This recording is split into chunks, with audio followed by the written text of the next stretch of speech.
Good morning students. कक्षा 9th के लिए आज आपको टॉपिक करवाया जा रहा है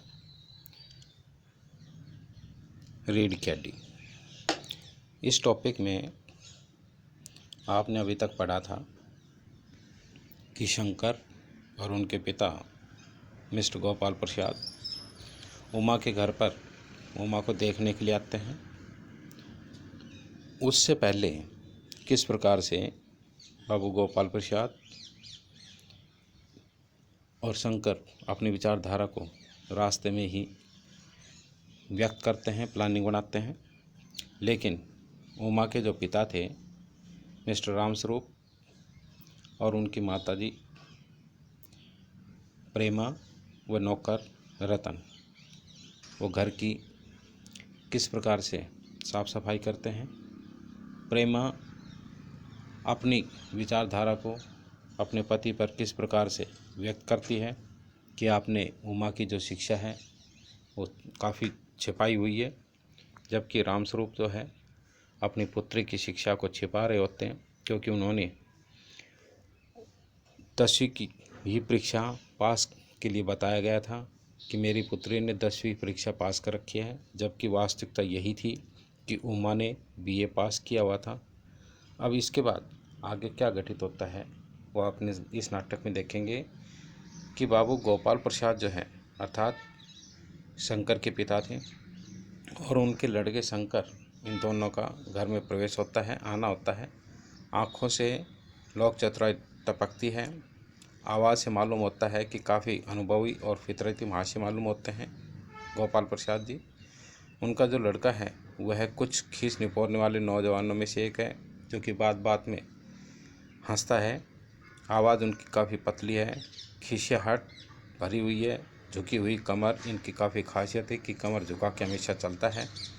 तो रामस्वरूप कहते हैं कि अपने दोनों हाथ मलते हुए हाँ हाँ हाँ आइए इधर तशरीफ़ रखिए कि आपका घर के अंदर स्वागत है।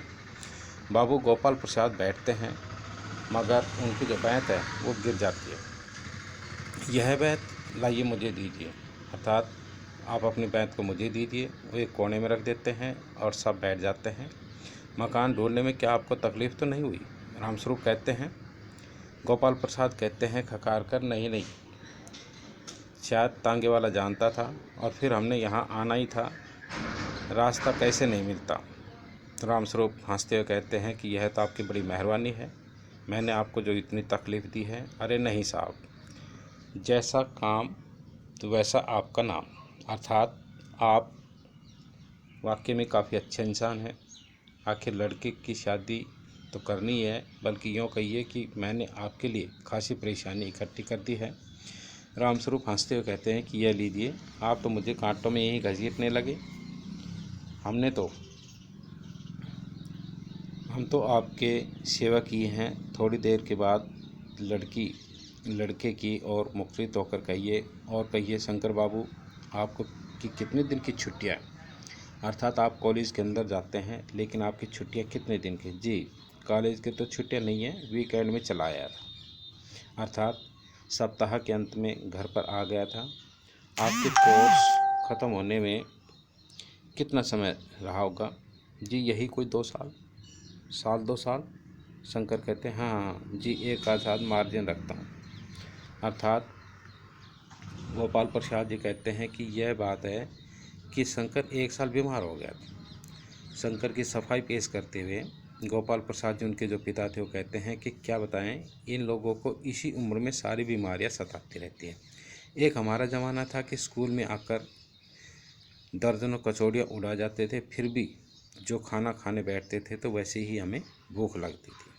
अब उन्हीं की बात का जवाब देते हैं, कचौड़ियाँ भी तो हमने उस ज़माने में पैसे की 2 आती थी, अर्थात वे अपने ज़माने की बात करते हैं कि जनाब यही हाल है, 4 पैसे में ढेर सारी भलाई आती थी और अकेले 2 आने में हजम कर जाने की ताकत होती थी अकेले ही। और अब तो बहुत तेरे खेल वगैरह भी होते हैं स्कूल में कि जो भोजन को तुरंत ही हजम कर देते हैं। तब न कोई वॉलीबॉल जानता था, कोई टेनिस जानता था, न बैडमिंटन जानता था, बस हॉकी या क्रिकेट आदि कुछ लोग खेल खेला करते थे। मगर क्या मजाल कि कोई लड़का बीमार हो जाए या कमज़ोर हो जाए। शंकर और रामस्वरूप दोनों हंसने लगते हैं। अब रामस्वरूप कहते हैं कि जी हाँ, उस ज़माने की बात ही कुछ दूसरी थी, अर्थात वह ज़माना काफ़ी अच्छा था। अब गोपाल प्रसाद जी कहते हैं जोशीली आवाज़ में, और पढ़ाई का तो यह हाल था कि एक बार कुर्सी पर बैठे तो 12 घंटे की सीटिंग हो जाती थी, कि अर्थात हम लगातार 12 घंटे तक अपनी पढ़ाई पूरी करते रहते थे। 12 घंटे तक जनाब। मैं सच कहता हूँ कि इस ज़माने का मैट्रिक भी वह अंग्रेजी लिखता था फर्राटेदार, कि आजकल की एमए भी उसका मुकाबला नहीं कर सकती। कि हमारे ज़माने में जिस छात्र ने 10वीं पास कर लिया तो उसकी अंग्रेजी काफ़ी अच्छी होती थी, और इतनी अच्छी होती थी कि आज का जो बीए एमए पास है वह भी इस प्रकार की अंग्रेजी नहीं कर सकता। जी हाँ, यह तो है ही कि वास्तविकता सच्चाई है। लेकिन गोपाल प्रसाद कहते, माफ़ कीजिए बाबू रामस्वरूप, उस ज़माने की जब याद आती है तो अपने आप को जब्त करना काफ़ी मुश्किल हो जाता है। हाँ हाँ हाँ, जी हाँ, वह तो रंगीन ज़माना था, बिल्कुल रंगीन ज़माना था। हंसते हैं दोनों, और शंकर भी उनके साथ साथ में हंसता है।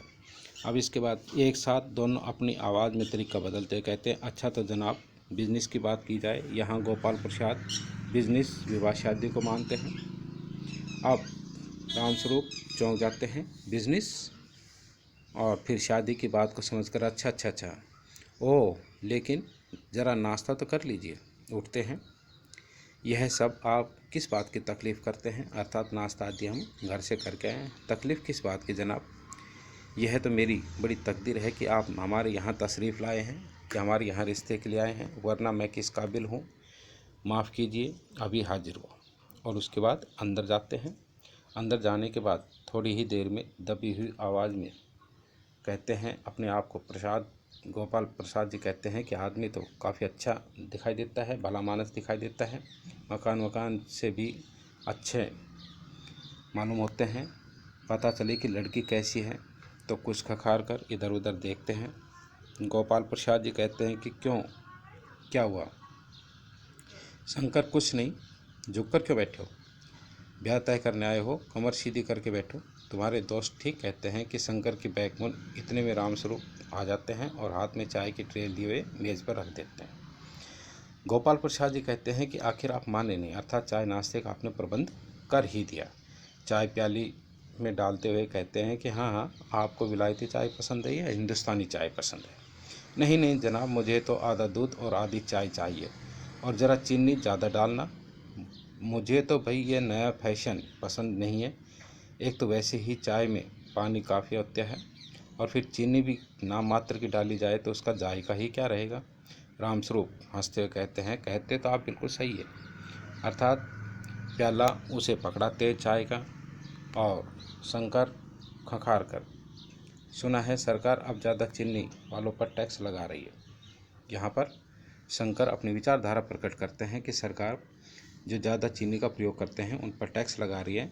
तो गोपाल प्रसाद जी कहते हैं, चाय पीते हूँ, सरकार जो चाहे कर ले, मगर अगर आदमी की आमदनी अपनी सही है तो सरकार को बस एक टैक्स लगाना चाहिए। रामस्वरूप शंकर का प्याला पकड़ाते, वह क्या, खूबसूरती पर टैक्स। रामस्वरूप और शंकर दोनों हंस पड़ते हैं। मजाक नहीं साहब, ये ऐसा टैक्स है जनाब कि देने वाले चू भी नहीं करेंगे। बस शर्त यह है कि हर तरफ एक औरत को पर यह छोड़ दिया जाए कि वह अपनी खूबसूरती के स्टैंडर्ड के माथे भी अपने ऊपर जो लगाया हुआ टैक्स है उसे सरकार को अदा करे। फिर देखिए सरकार की कैसी आमदनी बढ़ती है। अब रामस्वरूप ज़ोर ज़ोर से हंसते, भाई वाह, क्या सोचा है आपने, कि खूब सोचा है। वाकई आजकल यह खूबसूरती का सवाल भी बेढंग का हो गया है, पर हम लोगों के ज़माने में तो यह कभी उठता भी नहीं था। अर्थात हम लोग बहुत साधारण तरीके से रहते थे। तस्तरी गोपाल प्रसाद की तरफ बढ़ाते हैं कि लीजिए जनाब, समोसा उठाते हैं, कभी नहीं साहब, कभी नहीं। अर्थात कि यह जो खूबसूरती का टैक्स है इसके विषय में अपनी विचारधारा आपकी कैसी है? तो शंकर की ओर मुखातिब होकर कहते हैं कि आपका क्या ख्याल है शंकर बाबू, किस ज़माने में या किस मामले में, यही कि शादी तय करने में खूबसूरती का कितना हिस्सा होना चाहिए? तो गोपाल प्रसाद जी बीच में ही, यह बात दूसरी है बाबू रामस्वरूप, कि मैंने आपसे पहले भी कहा था कि लड़की की खूबसूरत होना निहायत ज़रूरी। यहाँ पर गोपाल प्रसाद जी रामस्वरूप को कह रहे हैं कि लड़की का खूबसूरत होना बहुत ज़रूरी है, कैसे भी हो, चाहे पॉट वगैरह से हो चाहे वैसे हो, बात यह है कि आप मान भी जाए मगर घर की औरतें तो राजी नहीं होती ना। आपकी लड़की तो वैसे ठीक है ना। राम स्वरूप अपनी विचारधारा प्रकट करते हैं। जी हाँ जी हाँ, वह तो आप देख ही रहे हैं, अर्थात देख लीजिए। देखना क्या, बस जब आपसे इतनी बातचीत हो चुकी है तब तो ये रस्म ही समझिए, अर्थात क्या हम रिश्ता पूरा समझे। हाँ हाँ, यह तो आपका मेरे ऊपर काफ़ी भारी एहसान रहेगा। और जायजा करते तो जन्म पत्री का तो मिलान कर ही लिया होगा शायद। जी, जायजे का मिलना क्या मुश्किल बात है। रामस्वरूप जी कह रहे हैं ठाकुर जी के चरणों में रख दिया, बस खुद ब खुद मिलान हुआ समझिए। अर्थात जो हमारे इष्ट देव हैं, हमने उनके चरणों में जन्म पत्री को रख दिया है तो समझो कि अपने आप से ही मिलान होगा। गोपाल प्रसाद जी कहते हैं ये ठीक कहा आपने, बिल्कुल ठीक कहा। अर्थात दोनों आस्तिक विचारधारा के व्यक्ति हैं। लेकिन हाँ, यह जो मेरे कानों में भनक पड़ी है, अर्थात जो कुछ मैंने सुना है, ये गलत तो है ना। चौंक कर क्या, यह पढ़ाई लिखाई के बारे में। जी हाँ, बात साफ है साहब कि हमें ज़्यादा पढ़ी लिखी लड़की नहीं चाहिए।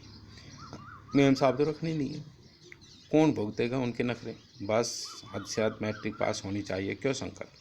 गोपाल प्रसाद रामस्वरूप से भी और शंकर से भी अपने मन की विचारधारा प्रकट करते हैं कि हमें घर के अंदर जो पुत्र वधू चाहिए वह मात्र 10वीं पास चाहिए। जी हाँ, कोई नौकरी तो करानी नहीं है, नौकरी का तो कोई सवाल ही नहीं उठता। गोपाल प्रसाद कहते हैं और क्या साहब, देखिए कुछ लोग मुझसे कहते हैं कि जब आपने अपने लड़के को BA MA तक पढ़ाया है तब उनकी बहुएं भी ग्रेजुएट लीजिए। भला पूछिए इन अकल के ठेकेदारों से कि क्या लड़कों की पढ़ाई और लड़कियों की पढ़ाई एक बात है। यहाँ पर गोपाल प्रसाद एजुकेशन की विचारधारा को गलत साबित करते कहते हैं कि अगर औरतें ही वही सब काम करने लग जाए, अंग्रेजी पढ़ने लग जाए, अंग्रेजी अखबार पढ़ने लग जाए, पॉलिटिक्स वगैरह की बातें करने लग जाए, बहस करने लग जाए, तब तो गृहस्थी हो चुकी। अर्थात फिर गृहस्थी को कौन संभालेगा जनाब। मोर के पंख होते हैं मोरनी के नहीं, शेर के बाल होते हैं शेरनी के नहीं। यहाँ पर गोपाल प्रसाद ने यह विचारधारा इसलिए प्रकट की है कि जो पुरुष है वो केवल पुरुष का ही कार्य करते हैं, जो घर की महिलाएं हैं वो घर की महिलाएं अपने घर का ही कार्य करते हैं। अब रामस्वरूप जी कहते हैं जी हाँ, मर्द के दाढ़ी होती है औरत के नहीं। यहाँ अपनी विचारधारा को रामस्वरूप ने भी प्रकट कर दिया है। अब शंकर भी उनके साथ साथ में हंसता है और गोपाल प्रसाद काफ़ी गंभीर हो जाता है। गोपाल प्रसाद जी कहते हैं कि हाँ, यह बात भी सही है। कहने का मतलब है कि कुछ बातें दुनिया में ऐसी है जो सिर्फ मर्दों के लिए होती है और ऊंची तालीम भी एक उन्हीं में से एक ऐसी चीज़ है जो केवल पुरुषों को ही ज़्यादा करनी चाहिए। अर्थात पुरुष वर्ग को ज़्यादा एजुकेशन लेनी चाहिए, स्त्री वर्ग को कम एजुकेशन लेनी चाहिए। अब रामस्वरूप शंकर से कहते हैं कि आप चाय और लीजिए। धन्यवाद जी, मैं पी चुका। गोपाल प्रसाद जी से आप बस साहब अब तो ख़त्म ही कीजिए। अर्थात आपने तो कुछ खाया नहीं, चाय के साथ टोस्ट भी नहीं लिए। क्या बताएं, वह मक्खन नाश्ता तो करना नहीं था जनाब, कोई पेट तो भरना नहीं था। बस फिर टोस्ट वोस्ट मैं खाता भी नहीं, अर्थात ये सब चीज़ें मैं पसंद भी नहीं करता। तो रामस्वरूप कहते हैं कि मेज़ को एक तरफ सरका देते हैं, फिर उसके बाद अंदर से आवाज़ करके ज़ोर से, अरे ज़रा पान भिजवा देना। सिगरेट मंगवाओ? जी नहीं। पान की तस्तरी हाथों में लिए हुए उमा आती है। सादगी से उसने कपड़े पहन रखे हैं, गर्दन उसकी झुकी हुई है।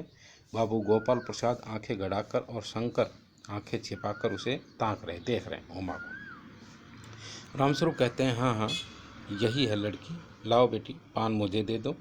उमा पान की तस्तरी अपने पिता को दे देती है। उस समय उसका चेहरा ऊपर को उठता है और नाक पर रखा हुआ सोने के रिम का जो चश्मा है वो दिखाई देता है। अब बाप बेटे दोनों एक साथ चौंक उठते हैं। अर्थात शंकर और गोपाल प्रसाद चश्मे को देखकर बड़े उत्सुक होते हैं, हैरान होते हैं और कहते हैं कि चश्मा? जरा शक पकाकर कहते हैं रामस्वरूप जी, वह तो पिछले महीने में इसकी आंखें दुखनी आ गई थी, सो कुछ दिनों के लिए चश्मा लगाना पड़ गया था। अब गोपाल प्रसाद कहते हैं कि पढ़ाई वढ़ाई की वजह से तो कुछ ऐसा नहीं है। नहीं जनाब, वह तो मैंने अर्ज किया था ना, तो अब गोपाल प्रसाद संतुष्ट होकर कहते हैं, बैठो बेटी, वहाँ उमा वहाँ बैठ जाओ उस तख्त पर अपने बाजे के पास। उमा वहाँ पर बैठ जाती है और गोपाल प्रसाद, चाल में तो कुछ खराबी है नहीं, चेहरे पर भी छवि है, हाँ कुछ गाना बजाना आता है या नहीं आता है, गाना बजाना अच्छी तरीके से आता है या नहीं। अब रामस्वरूप अपनी पुत्री से कहती हैं, जी हाँ, सितार भी और बाजा भी सुनाओ तो उमा, एक आध गीत सितार के साथ।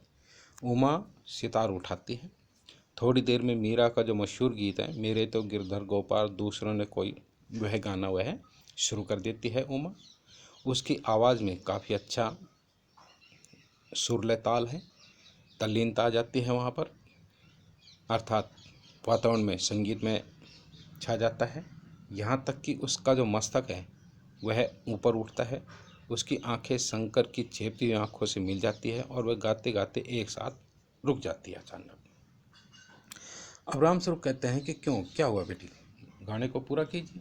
तो गोपाल प्रसाद कहते हैं, नहीं नहीं साहब, काफ़ी है, लड़की अच्छा गाती है। अब उमा सितार रखकर अंदर जाने को उठती है तो गोपाल प्रसाद कहते हैं कि अभी ठहरो बेटी, थोड़ा और बैठो उमा। उमा वहाँ पर बैठ जाती है। तो तुमने पेंटिंग वेंटिंग भी कुछ आती है नहीं? उमा चुपचाप रहती है।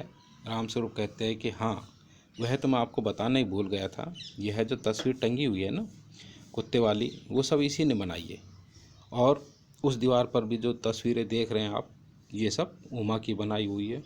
अब गोपाल प्रसाद जी कहते हैं कि यह तो बहुत अच्छी बात है, और सिलाई वगैरह, सिलाई तो सारे घर की इसी के जिम्मे रहती है, यहाँ तक कि मेरी कमीज आदि। यहाँ पर रामस्वरूप अपनी पुत्री की प्रशंसा करते हुए कहते हैं कि मेरी पुत्री को सिलाई, कढ़ाई, बुनाई और पेंटिंग आदि सब कुछ आता है। घर के जितने परिवार के सदस्य हैं उन सब के कपड़े भी उमा ही सिलती है। अब गोपाल प्रसाद जी काफ़ी खुश हो जाते हैं और कहते हैं कि ठीक, लेकिन बेटी तुमने कुछ इनाम भी जीते हैं। उमा चुप रहती है। रामस्वरूप इशारे के लिए खांसते हैं, लेकिन उमा उसी तरह से गर्दन झुकाए हुए हैं। गोपाल प्रसाद अधीर होते हैं और रामस्वरूप सकपक आ जाते हैं। रामस्वरूप कहते हैं, जवाब दो उमा। गोपाल प्रसाद से, हाँ, कुछ शर्म आती है, इनाम तो इसने काफ़ी जीते हैं। रूखी सी आवाज़ में गोपाल प्रसाद, जरा इसे भी तो अपना मुंह खोलना चाहिए। अर्थात रामस्वरूप जी उमा को भी कुछ बातों का जवाब देना चाहिए। तो हल्की आवाज़ में उमा कहती है कि क्या जवाब दूँ बात, जब कुर्सी मेज़ बिकती है तब दुकानदार कुर्सी मेज़ से कुछ नहीं पूछता, सिर्फ खरीदार को ही दिखला देता है, पसंद आ गई तो अच्छा है, वरना वापस रख देता है। रामस्वरूप चौंक कर खड़े हो जाते हैं। उमा, अर्थात उमा, तुम क्या कह रही हो? उमा अब अपनी विचारधारा को प्रकट कर रही है और कहती है कि अब मुझे कहने दीजिए कि जो कुछ मेरे मन में आ रहा है वो सब मुझे कहने दीजिए बाबूजी। ये जो वहाँ से मेरे खरीदार बनकर आए हैं, ज़रा इनसे पूछिए कि क्या लड़कियों के दिल नहीं होता, क्या उनके चोट नहीं लगती, क्या वे भेड़ बकरियों के समान है जो किसी तरह कसाई को पसंद आ गई और उसे खरीद लिया। गोपाल प्रसाद जी ताव में आ जाते हैं। बाबू रामस्वरूप, आपने हमारी इज्जत उतारने के लिए क्या यहाँ घर पर बुलाया था? अर्थात क्या आपकी जो लड़की है इसकी इतनी भी तालीम नहीं कि आने जाने वालों की इस प्रकार से वह बेइज्जती करे? अब उमा आगे कहती है, जी हाँ, हमारी बेइज्जती नहीं होती, जो आप इतनी देर से नाप तोल कर रहे हैं। और ज़रा अपने इन साहबजादे से पूछिए, महाशय से अर्थात शंकर से पूछिए कि अभी पिछली फरवरी में ये लड़कियों के हॉस्टल के इर्द गिर्द में क्यों घूम रहे थे और वहाँ से कैसे भगाए गए थे। शंकर, बाबूजी चलिए। गोपाल प्रसाद, लड़कियों के हॉस्टल में? क्या तुम कॉलेज में पढ़ी हो? अर्थात गोपाल प्रसाद चौकन्ने हो जाते हैं और उससे पूछते हैं कि क्या तुम कॉलेज में गई हो? अब उमा अपनी विचारधारा को प्रकट करती है, जी हाँ, कॉलेज में पढ़ी हूँ, मैंने बीए पास किया है, कोई पाप नहीं किया, कोई चोरी नहीं की है, और न ही आपके पुत्र की तरह मैंने ताक झाँक करके कायरता दिखाई है। अर्थात आपका जो पुत्र है शंकर, वह कॉलेज के हॉस्टल में लड़कियों के साथ आवारागर्दी करते हुए पकड़ा गया था और उसे बेइज्जत करके कॉलेज से निकाल दिया गया था। मुझे अपनी इज्जत, अपने मान का बिल्कुल ख्याल है, लेकिन इनसे पूछिए कि किस तरह नौकरानी के पैरों में पड़कर अपना मुंह छिपाकर वहाँ हॉस्टल से भागे थे। रामस्वरूप कहते हैं कि उमा, अर्थात तुम बहुत ज़्यादा बोल रही हो। गोपाल प्रसाद खड़े होकर गुस्से में कहते, बस हो चुका। बाबू रामस्वरूप, आपने मेरे साथ दगा किया, अर्थात मेरे साथ धोखा किया। आपकी लड़की बीए पास है और आपने मुझसे कहा था कि सिर्फ ही मैट्रिक तक पढ़ी हुई। लाइए मेरी छड़ी कहाँ, अर्थात मेरी बैंत कहाँ है, मैं चलता हूँ। और बैंत ढूंढ कर उठाते हैं, बीए पास। उफ, गजब हो जाता है, झूठ का भी कोई ठिकाना होता है। आओ बेटे चलो। और दोनों दरवाजे की ओर बढ़ते हैं। अब जी हाँ, जाइए, ज़रूर चले जाइए, लेकिन घर जाकर ज़रा यह पता लगाइए कि आपके लड़के की रीढ़ की हड्डी है भी या नहीं, अर्थात इसकी बैकबोन भी है या नहीं, अर्थात इसका कोई अस्तित्व नहीं है। कहने का तात्पर्य यह है कि बैकबोन जो है वो पूरे शरीर को इकट्ठा रखती है, जकड़े रखती है, मजबूत रखती है, उसको तंदुरुस्त रखती है। लेकिन बाबू गोपाल प्रसाद के चेहरे पर बेबसी के कारण गुस्सा आ जाता है और उनके लड़के के रुलासापन आ जाता है। दोनों बाहर चले जाते हैं। बाबू रामस्वरूप कुर्सी पर धम से बैठ जाते हैं उदास होकर। उमा सहसा चुप हो जाती है। प्रेमा घर के अंदर आती है, घबराहट के अंदर कहती है, प्रेमा, उमा रो रही है। अर्थात आगे यह सुनकर बाबू रामस्वरूप खड़े हो जाते हैं। इतनी देर में वहाँ पर रतन आता है, बाबूजी मक्खन, सब रतन की ओर देखते हैं, अर्थात रतन जो नौकर है उसकी ओर देखते हैं और उसके बाद वहाँ से पर्दा गिर जाता है। कहने का तात्पर्य यह है कि इस रीढ़ की हड्डी नाटक के अंदर आज के समय में जो दहेज प्रथा है उस पर भी व्यंग किया गया है और साथ साथ में कुछ अंधविश्वास भी बताए गए हैं। लेखक ये कहना चाहता है कि गोपाल प्रसाद एक ऐसी लड़की चाहते थे जो कम पढ़ी लिखी हो, जो केवल घर के काम तक ही सीमित हो। लेकिन रामस्वरूप की जो पुत्री थी उमा, उसने बीए पास कर रखा था। वह अपनी पुत्री के विवाह के लिए शिक्षा को छिपाता है और मात्र उसे 10वीं पास ही बताकर रिश्ता तय करना चाहता है। वह चाहता है कि शंकर एक अच्छा काबिलियत लड़का है, एक अच्छे घर से है और इससे यदि मेरी पुत्री का रिश्ता तय हो गया तो मेरी बेटी का जीवन सुधर जाएगा। आशा है आप अच्छे प्रकार से इसको समझ गए होंगे और फिर भी यदि कोई आपको डाउट्स हैं तो निसंकोच आप संपर्क कर सकते हैं। धन्यवाद। आपका दिन शुभ